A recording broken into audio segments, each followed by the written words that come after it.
Hello guys, good morning. So, as usual, ah, kailangan maging busy pa rin tayo kahit may mga kaganapan na hindi inaasahan dito sa bahay ni Amo.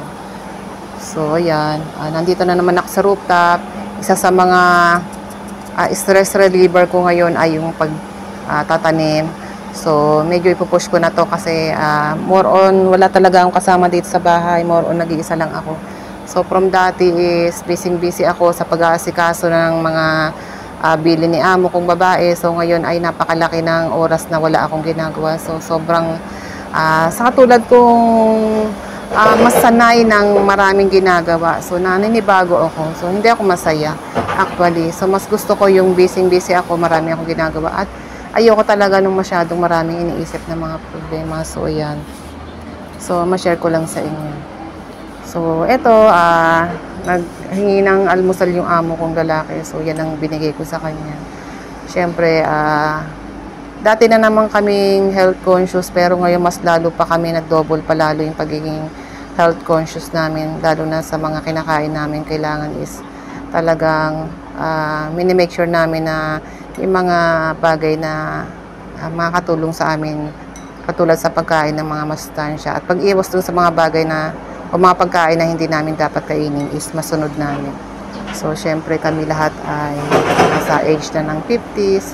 So, ingat-ingat na rin tayo sa mga kinakain kasi yan talaga yung factor sa mga, yun talaga yung isa sa mga yung mga kinakain natin, kung ano yung mga magiging sakit natin. So, kailangan is maingat talaga tayo.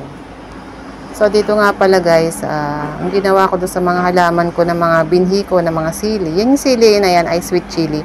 So, yan ay tinanim ko na ng separate. Binukod ko na doon sa aking punlaan. And then, ayan nga pala yung iba kong tanim. So, ayan. Nakita nyo naman is nagagandahan na yung mga dahon niya. Kasi mas gusto pala nila ng talaga ng maaraw or winter. Unlike nung nakaraang, ang gusto nila is yung sunny day or summertime kaysa naman nung nakaraang winter na talagang nalantay yung mga halaman ko. Sobrang lamig dito sa Hong Kong. So ito, lumabas muna ako at yan, tumaya ako ng loto hoping na tumama na ako. So ang hinihiling ko lang naman tumama ako sa loto dahil marami akong taong mga gustong tulungan. So umikot din ako dyan sa bilihan ng mga kung ano-ano. Pati dyan, bumili rin ako ng mga dumplings kasi nung time na yan ay wala akong ganang kumain. So as in talaga, pinipilit ko lang kumain kasi syempre, lalo na akong napagkakatiwalaan ngayon dito sa bahay. So, hindi ako pwede magkasakit. So, ayan. So, nag-ikot din ako dito, unwind kasi kailangan ma-relax ang isip. So, minimake sure ko na ako ay ma-relax kasi sobrang stressful lang mga kaganapan dito. So, kailangan natin na mag-unwind. So, nag-ikot-ikot lang ako dyan. At ang gusto ko talaga lagi naglalakad guys kasi talagang maganda sa katawan natin yung paglalakad. So dito sinasabayan ko na rin ng pamamalengke at pagbili kung meron man akong pangangailangan para sa sarili ko. So ito yung nakikita natin sa paligid kung saan ako dumaan. Yun nga pala yung Indonesian shops yan guys. Mga Indo yung nabili dyan. Tapos sa kabila naman yan ay yung tindahan naman ng mga Pinoy. So, isa lang yung pwesto dyan sa may katapat niya na tindahan ng mga Philippine products.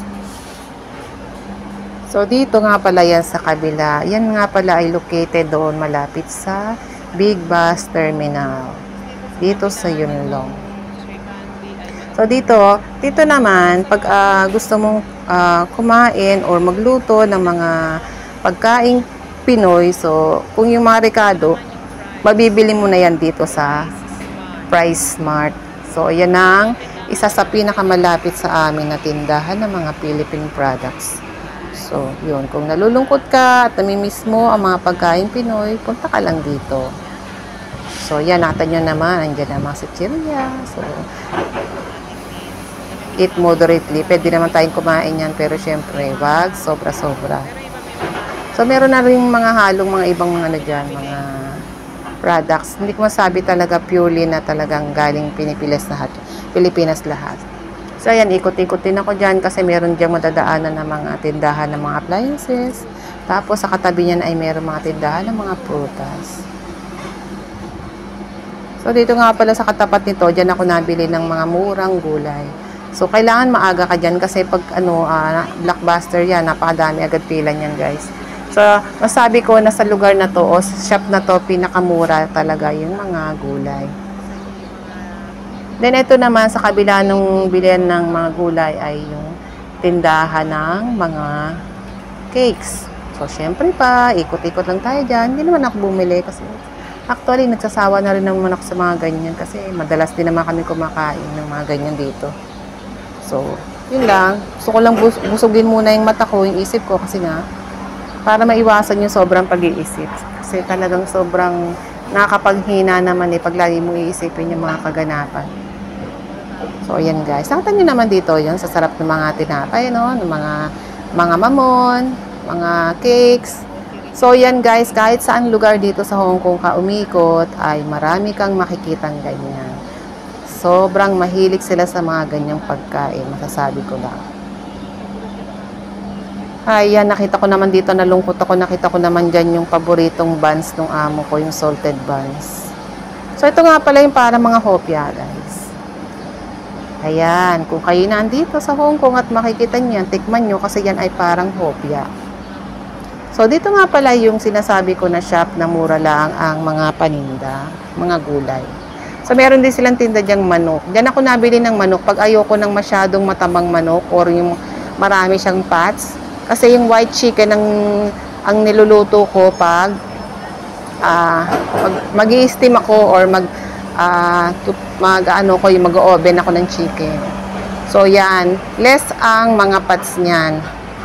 So, masasabi ko na free-range na manok ang tawag dyan. Yung medyo mahal siya. Kumpara sa mabibili natin dito ng mga nasa 50, 80, gano'n. So, yan ay parang magkano ba bili ko dyan? 110 yata, gano'n.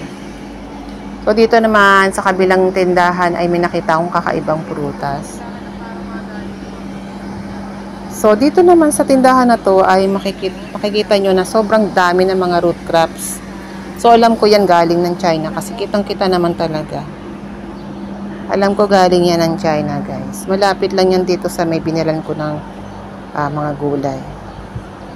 So, kita nyo guys, alam nyo yung mga parang mga baging na yan. Yan ay nilalagay sa soup.